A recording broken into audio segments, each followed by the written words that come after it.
Baik, sahabat Mindo sekalian, apa kabar semuanya? Kembali lagi di Immigration on Air.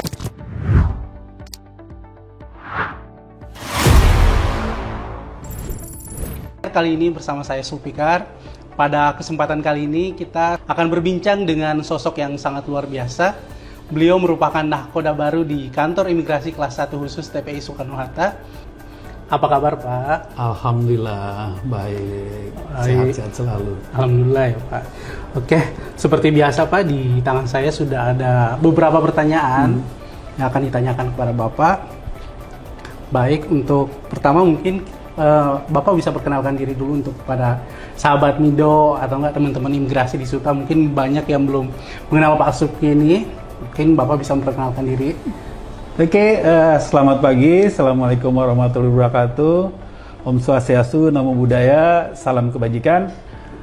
Nama saya Supki Miudi, lahir 28 Mei 1971, mempunyai 2 orang putra, yang besar kuliah di Fakultas Hukum di Jogja, dan yang kecil SMP kelas 3.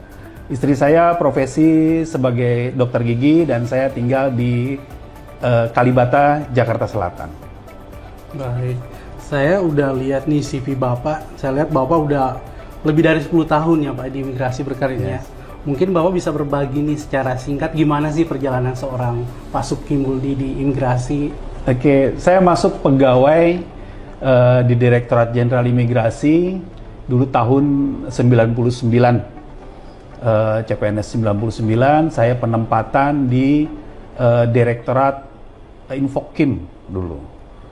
Dari tahun 99 saya pegawai, terus mengikuti pendidikan di tahun 2006 untuk pendidikan teknis keimigrasian angkatan 25. Mengikuti pendidikan keimigrasian selesai 2007 karena 9 bulan mengikuti pendidikan, terus latar belakang saya dari sarjana komputer manajemen informatika.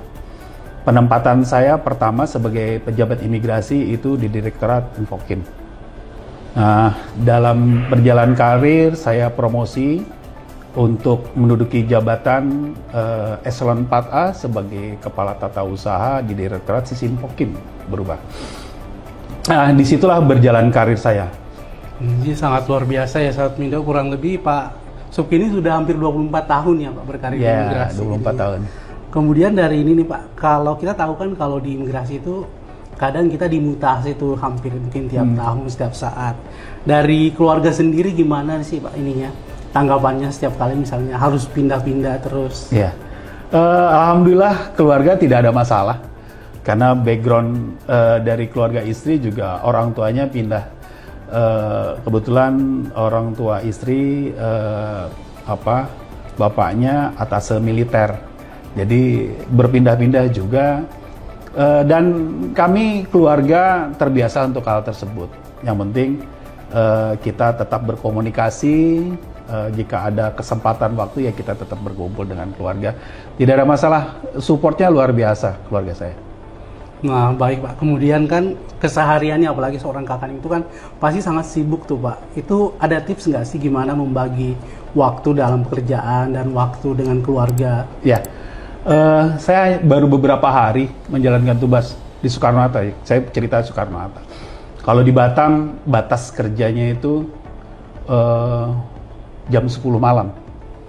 Kalau di Soekarno-Hatta ini 24 jam. Sebisa mungkin saya berkomunikasi dengan keluarga, apalagi dengan anak saya di Jogja, karena jarang kami bertemu. Kalau saya ke sana 5 hari bertemu hanya 2 malam mungkin ya, selebihnya dia beraktivitas. Jadi kami sempatkan bukan hanya mentelepon tapi video call bertiga. Jadi saya, anak saya yang di Jogja, istri saya dan anak saya yang paling kecil itu sering kami berkomunikasi. Kalau ada waktu-waktu senggang, kami berkomunikasi. Sebenarnya tadi kami mau berkomunikasi, tapi ini ada podcast ya. Kami celah dulu. Baik, jadi sahabat Mindo, itu bisa jadi tips sendiri ya. Jadi kunci utama itu adalah komunikasi. Jadi nggak peduli seberapa sibuknya kita, tetap komunikasi dengan keluarga itu harus utama ininya. Baik nih Pak, terkait dengan mutasi ke Soekarno-Hatta. Seperti yang kita ketahui kan, Soekarno-Hatta ini merupakan salah satu kandim dengan TPI tersibuk nih. Bisa bilang ini adalah gerbang utama orang asing masuk ke Indonesia. Dan kemudian terlepas dari itu pasti juga banyak sekali isu-isu yang datang nih terkait imigrasi Suta. Nah, saya mau tanya nih, tanggapan Bapak, apa impresi Bapak pertama kali saat mengetahui bahwa Bapak akan dimutasikan sebagai Kepala Kantor Imigrasi Soekarno-Hatta yang baru ininya? Setelah saya mendapatkan tugas dan tanggung jawab saya sebagai Kepala Kantor Imigrasi kelas 1 khusus TPI Soekarno-Hatta, yang terbenak dalam pikiran saya yang pertama, ini adalah tempat pemeriksaan imigrasi kedua yang tersibuk setelah Ngurah Rai. Dengan pegawai yang sedemikian banyak di TPI, kurang lebih ada 600 ya, 600 total, untuk yang di Kandim ada 800. Yang pastinya jika memang ada sesuatu isu yang kiranya dapat merugikan kita semua, kita harus mencari tahu seperti apa detailnya. Sekecil apapun isu atau cerita yang tidak baik, itu harus tetap kita tanggapi dengan bukti-bukti yang pasti yang harus otentik, dan juga harus kita telusuri kenapa itu bisa sampai terjadi. Sangat luar biasa ya Sabtu. Mungkin dari ini nih Pak, kadang kan kita dalam berkarya itu ada seseorang yang benar-benar menginspirasi kita nih. Untuk Bapak Suki sendiri, siapa sih sosok yang menginspirasi Bapak selama ini? Ya, kalau dari lingkungan keluarga, saya orang tua. Orang tua saya juga berkarir sebagai aparatur sipil negara. Saya melihat beliau disiplin terutama dalam waktu. Jadi kalau ada kegiatan misalkan jam 2, jam 1 beliau sudah harus ada di tempat tersebut.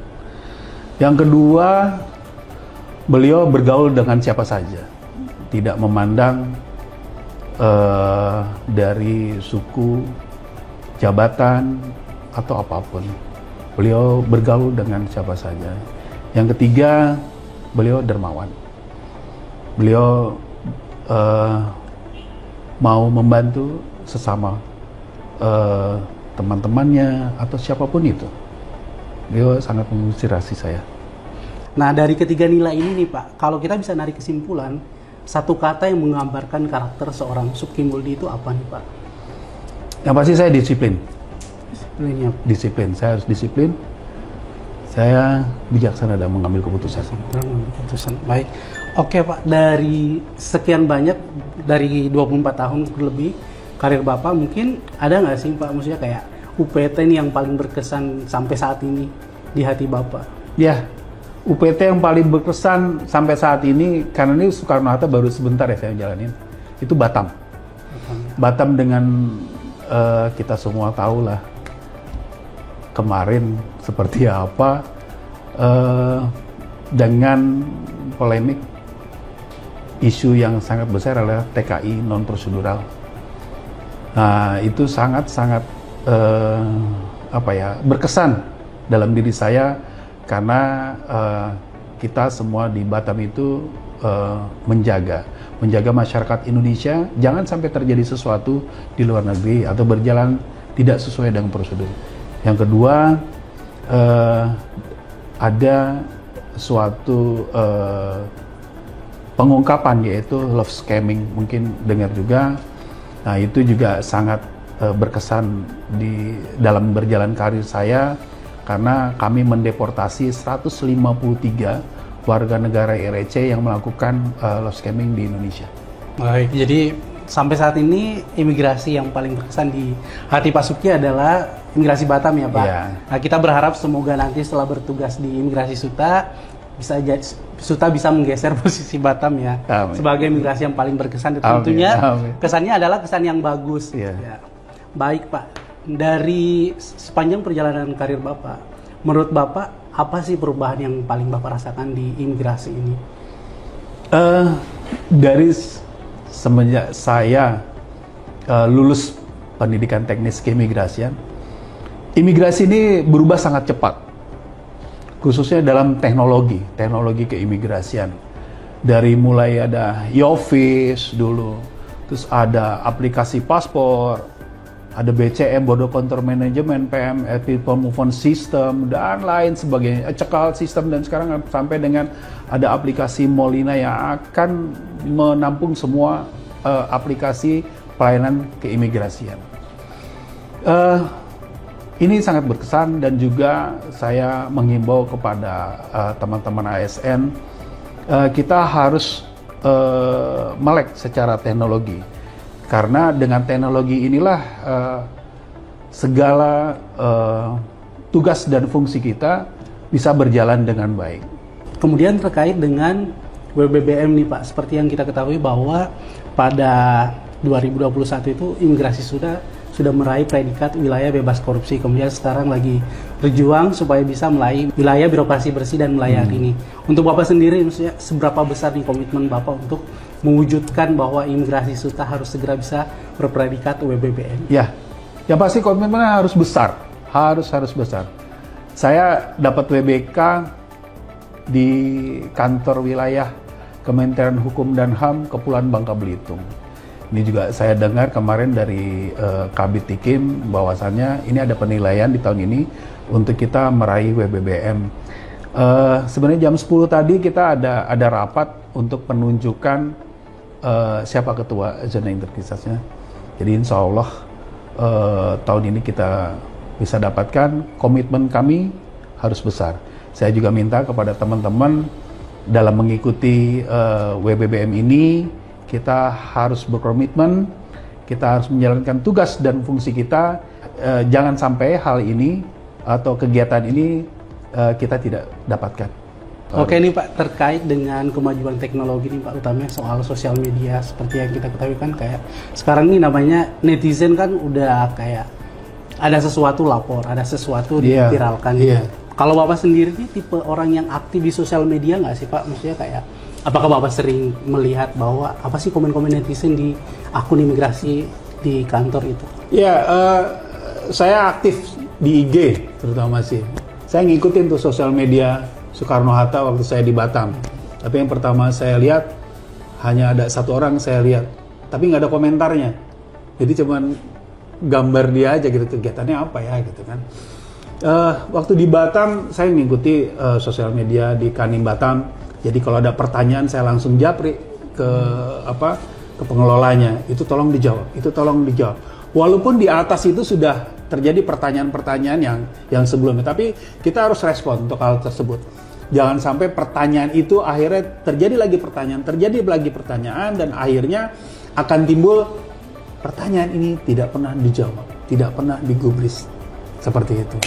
Jadi saya minta kepada teman-teman, untuk hal sekecil apapun informasi atau pertanyaan atau apapun yang ada di sosial media harus kita tanggapi cepat. Jadi beliau ini cukup aktif ya, Sahabat Mido. Jadi kalau misalnya Sahabat Mido komen di akun IG Imigrasi SUTA atau nggak di akun TikTok, itu kemungkinan besar pasti akan dibaca oleh Pak Menteri sendiri.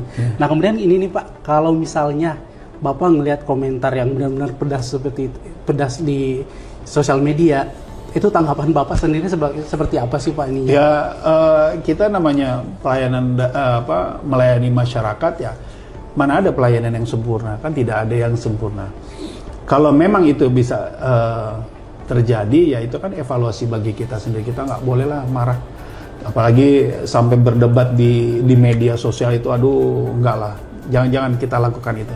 Evaluasilah di dalam itu seperti apa. Ya, baik, jadi Sahabat Mido nggak perlu khawatir ya kalau misalnya ada pelayanan yang kurang di Imigrasi SUTA, itu boleh disampaikan dengan senang hati. Dari Bapak Suki sendiri akan melakukan evaluasi jika memang dirasa bahwa apa yang disampaikan itu benar-benar terjadi di Imigrasi SUTA. Oke, ini nih Pak, kita ada beberapa pertanyaan trivia, jadi saya akan memberikan 2 kata, jadi tapi Bapak harus jawab cepat ya. Oke, pertanyaan pertama nih Pak, biru atau merah? Merah. Jakarta Timur atau Batam? Batam. Kadimim atau Kakanim? Kakanim. Sneakers atau pantupel Pak? Sneakers. Dirjen Imigrasi atau Kakanwil Pak? Dirjen. Baik, luar biasa ya Sahabat Mido. Oke, di tangan saya udah habis nih waktu pertanyaannya, sangat-sangat luar biasa sesi kali ini. Mungkin sebagai pertanyaan terakhir nih, apa harapan Bapak untuk imigrasi ke depannya? Ya, kalau harapan pasti banyak lah untuk imigrasi ke depannya. Yang pertama, imigrasi di mata internasional ini harus lebih baik. Harus lebih baik ya. Tidak semerta-merta berita hanya negatif saja.